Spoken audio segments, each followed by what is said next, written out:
Hello and welcome to the Daily Comic and Collectible, episode 439, my Labor Day special. Now today, the collectible of the day is the Diamond Toys, Marvel Comics, Marvel Select Series, X-Men line, Iceman action figure. The coolest X-Man is now one of the coolest Marvel Select action figures ever. Cast completely in translucent plastic, this 7-inch scale action figure of Bobby Drake, also known as Iceman, is the newest entry in the Marvel Select line. In addition to an ice slide diorama base, this awesome figure includes multiple interchangeable parts and even comes in display-ready action figure packaging. After Bobby's ice-based mutant powers manifested in his hometown of Long Island, New York, the teenager was recruited by Professor Xavier to join his school for gifted youngsters, becoming a founding member of the X-Men. As the youngest member of the X-Men, he often brings a carefree attitude to the adventures, though at heart he's a brave and loyal comrade who possesses much more strength than he often believes. This 1/10 scale figure of Iceman is based directly off his appearance in Marvel Comics. Bobby Drake features 16 points of articulation and comes with an alternate head sculpt, alternate belt, 3 alternate hands with ice attack effects, and includes his ice slide diorama base. Designed by Eamon O'Donoghue, sculpted by May Thumtarama, and released by Diamond Select Toys. Now, the comic of the day is Giant Size X-Men, Volume 1, Issue Number 1, originally released in a cover date of May 1975, but mine is only a facsimile released in August of 2023. Original story by Len Wein for Deadly Genesis, with art by Dave Cockrum, and original story by Arnold Drake for I, the Iceman, with art by Werner Roth, and cover art is by Gil Kane, Dave Cockrum, and Danny Crespi. This issue was 68 pages and covered 4 total stories. I will cover the main story, Deadly Genesis, and a backup story, I, the Iceman, which is originally from issue number 47 from 1963. Deadly Genesis, Chapter 1, Second Genesis. In Winseldorf, Germany, an angry mob rages through the streets in search of a monster, the mutant Kurt Wagner. Kurt pleads that he only wants to be left alone, but the hysterical mob attacks and overwhelms him through sheer numbers. Suddenly, the whole mob literally freezes in their tracks, subdued by Professor Charles Xavier's telepathy. Xavier offers Kurt refuge at his school, which is a haven for mutants. Kurt asks if the professor can make him normal, but he responds by asking if, after that night, does he truly want to be normal, like his persecutors?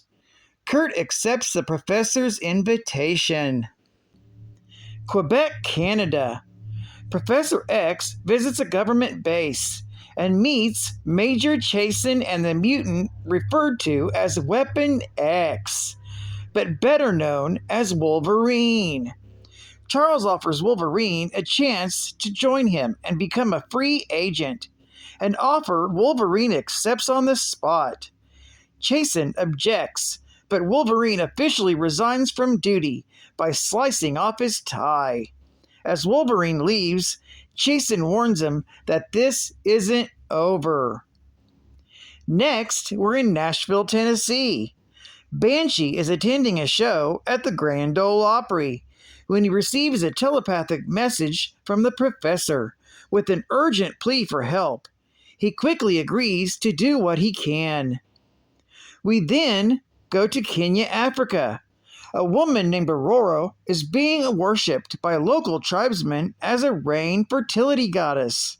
Xavier approaches her with an offer he hopes she will not refuse. After listening to his request, she accepts. Osaka, Japan. Xavier pays a visit to Sunfire, pitching him a similar offer. Sunfire is disinterested in helping white Westerners, but reasons that he owes it to himself to test his abilities. On a commune in Siberia, farmer Peter Rasputin is harvesting crops when a fellow farmhand notices a neighbor's tractor has gone out of control and is heading straight for Peter's young sister Ilyana. As Peter runs towards her, he transforms into a giant metal being. The tractor collides with him, but is destroyed by the impact by Peter's metallic body. Xavier invites him to come to America to his school. Upon asking his parents' permission, he accepts Xavier's offer. And finally, we go to Arizona. An Apache Indian, John Proudstar, chases a bison on the plains, easily chasing it down and tackling it. Xavier offers him acceptance into his school. Proudstar refuses to help a white man at first, but Professor X counters that perhaps he is just a coward. Infuriated, Proudstar accepts Xavier's offer in order to prove him wrong. Chapter 2: And When There Was One. The 7 disparate mutants meet at Xavier's school in Winchester and are given new costumes composed of unstable molecules. A narrative caption relates that Professor X gives each of the international students instant fluency in English via telepathy. Proudstar questions why Xavier has brought them together. Xavier introduces them to Cyclops, who makes a dramatic entrance, sporting a new visor and slightly redesigned costume. He informs them that this new team of X-Men has been assembled to find and rescue the missing original team. Cyclops shows them Cerebro, the mutant-detecting supercomputer which Xavier used to find them. A flashback depicts that just recently, Cerebro had alerted Professor X and the original team, Cyclops, Marvel Girl, Angel, Iceman, Havoc, and Lorna Dane, to the existence of an extremely powerful mutant on the remote Pacific island of Krakoa. The team headed off to find this mutant. There is a passing mention to the Beast having departed from the team. Immediately upon their arrival, they are ambushed. Later, an amnesiac Cyclops awoke alone on the X-Men Stratojet, which was already in flight on cruise control. His visor was missing, but his eyes were inexplicably no longer emitting optic blasts. Upon returning to Xavier's school, though, his optic blast began firing once again, but with more power than ever. So much more power, in fact, that Professor X had to build a new visor for Cyclops to control them. Sunfire initially refuses to participate on the rescue mission and flies off in a huff. The rest of the new members agree, however, and depart in the Stratojet. In midair, though, the group sees Sunfire flying alongside their plane. He boards it and tells Cyclops he's changed his mind and will participate in the mission. Chapter 3: Assault Force. As the Stratojet approaches Krakoa Isle, Cyclops directs the team to split up into pairs. Storm, Aurora, and Colossus, Peter, Banshee and Wolverine, Sunfire and Nightcrawler, Kurt, and lastly, Thunderbird, Proudstar, and Cyclops. There's minor disagreements and bickering among the new members, who are still just a pack of strangers to each other. Cyclops and Thunderbird land the Stratojet and begin their search. They've barely begun exploring the island before the Stratojet vanishes inexplicably. Upon seeing a temple in the distance, they head towards it. While en route, they're attacked by creeper vines, but they take care of them quickly. Along the shore, Wolverine and Banshee are attacked by giant crabs, while elsewhere, Colossus and Storm trek towards the temple and are nearly struck by an avalanche. As they run for cover, the rocks follow them, and Colossus uses a tree as a makeshift bat to swat them away. Finally, Nightcrawler and Sunfire battle a group of angry birds. Nightcrawler teleports around the attacking birds, while Sunfire just blasts them. Each pair of heroes has spotted the temple, and they all convene outside of it. They enter the temple, busting through a pair of tightly sealed doors. Inside, they find the missing X-Men. Weird tendrils bind the captives and appear to feed off them. The new X-Men team quickly gets their predecessors to relative safety outside. Then Angel scolds Cyclops for returning. He explains that this was all just a trap. The ground shakes, the temple rises out of the ground, and the entire island moves. The X-Men come to Krakoa to find a mutant, but that mutant is the island itself. Chapter 4: Krakoa, the island that walks like a man. In a flashback, it is revealed that radiation from atomic tests near the island caused a host of mutations on the island's indigenous life, before the island itself eventually mutated into a single group mind entity. Krakoa needs to feed off the life energies of other mutants, and found the X-Men to be an excellent source of sustenance. It allowed Cyclops to escape in order to bring back more mutants, which he did. Krakoa launches an all-out assault on the combined teams. Despite the combined power of old X-Men and new, none of their attacks seem to affect the island. Professor X then intervenes via a telepathic message and tells Cyclops he thinks he knows what its sole weakness is. As Professor X attacks the island with his mind to distract the communal intellect, Storm flies into the sky and shoots electricity down into Lorna Dane, stimulating her magnetic powers. Fearing that the tactic may kill Lorna, Havoc pleads with Cyclops to put a stop to it. But Cyclops tells his brother that he cannot risk the life of one woman, even the woman Alex loves, for the safety of the entire world. Suffering from fatigue, Professor X's assault falters, and Krakoa regains its strength from the typhoon that Storm has created. Scott and Alex combine their powers with Lorna's own, and she directs it downward. Her magnetic power penetrates to the center of the earth, causing Krakoa to cry out in terror.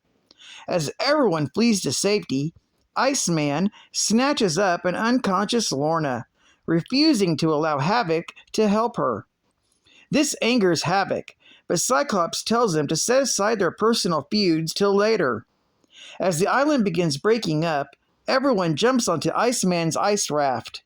Lorna has disrupted the magnetic energy in the vicinity of the island's location, effectively canceling out gravity. Krakoa is flung out into the vacuum of space. The ocean, at its now former location, churns into a swirling whirlpool. Iceman covers his raft with an ice bubble just before it's sucked into the whirlpool. Eventually, it breaks the once again calm ocean surface, and the team emerges to find the Stratojet afloat nearby. After boarding the ship and flying off, slight disagreements that occurred between the new members are almost sorted out. Angel then ponders aloud to the assembled group what they will do with 13 X-Men. And so ends the first issue of the Giant-Size X-Men, Deadly Genesis. I, the Iceman, reprinted from the second story from X-Men, issue number 47, from 1963. In this backup feature, Iceman explains to the reader how his mutant powers work, and how he uses them to create ice constructs from his ice slide. He also shows off different things he can create with his powers, such as a bombardment of ice chunks, an ice boomerang, ice shields, and on.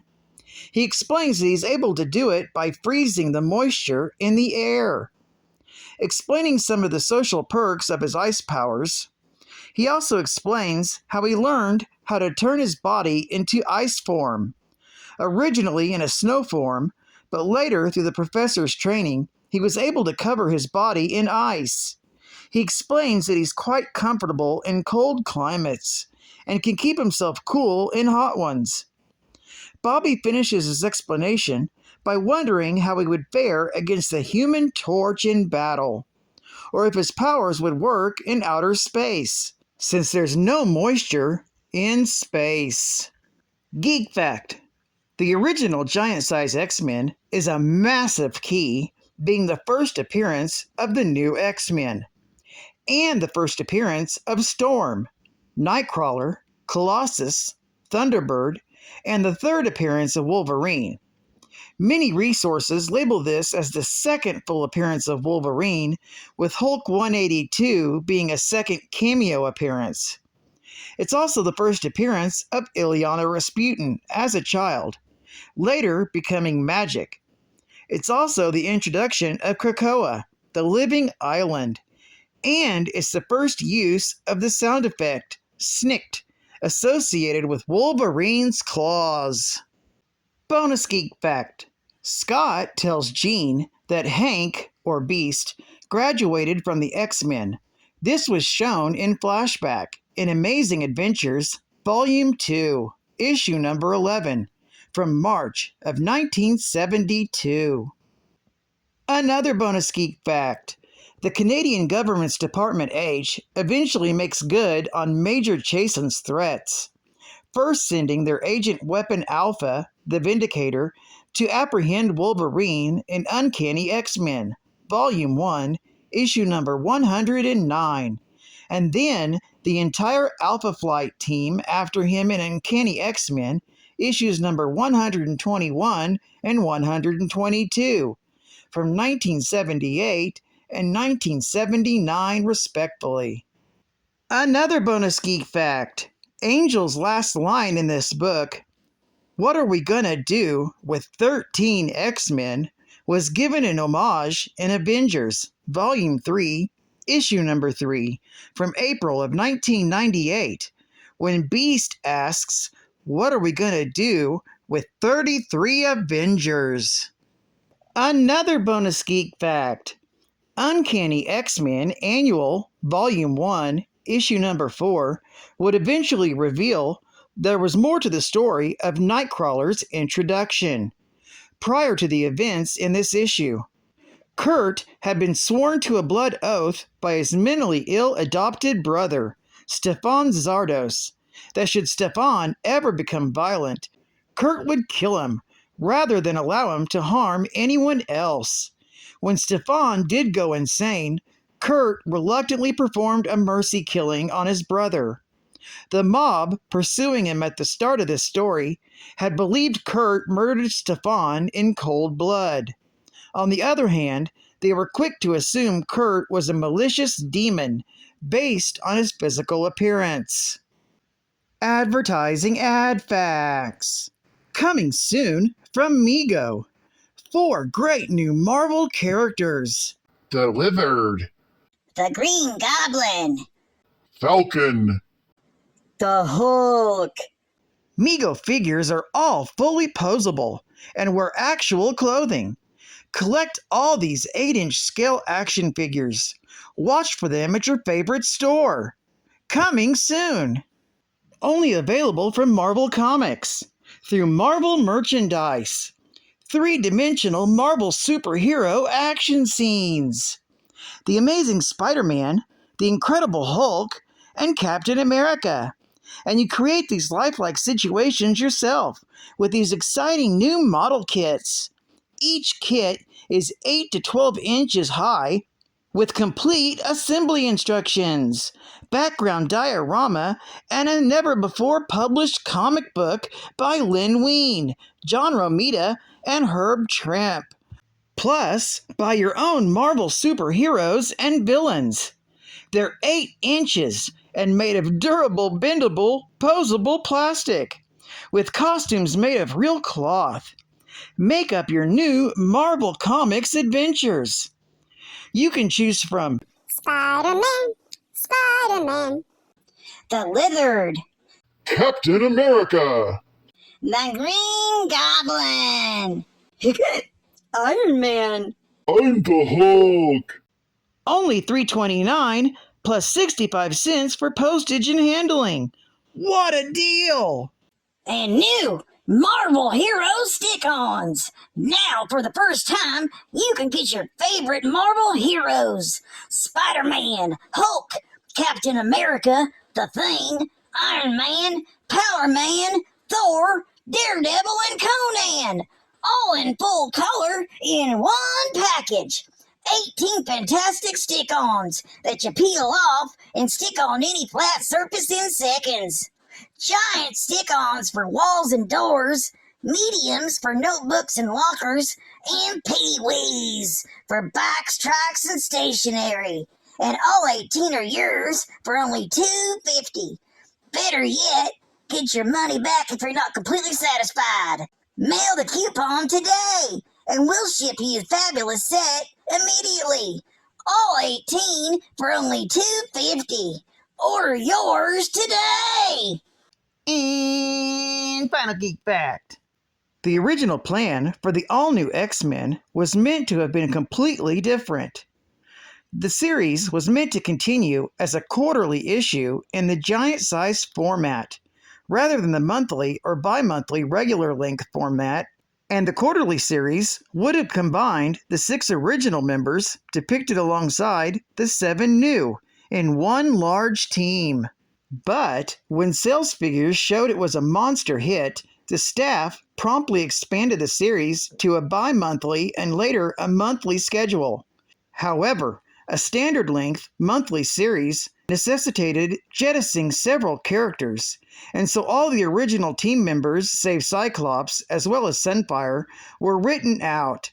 In 2006, the limited series X-Men Deadly Genesis extensively retconned the plot of the issue, most notably the nature of Krakoa itself, and the circumstances of Cyclops escaping from it.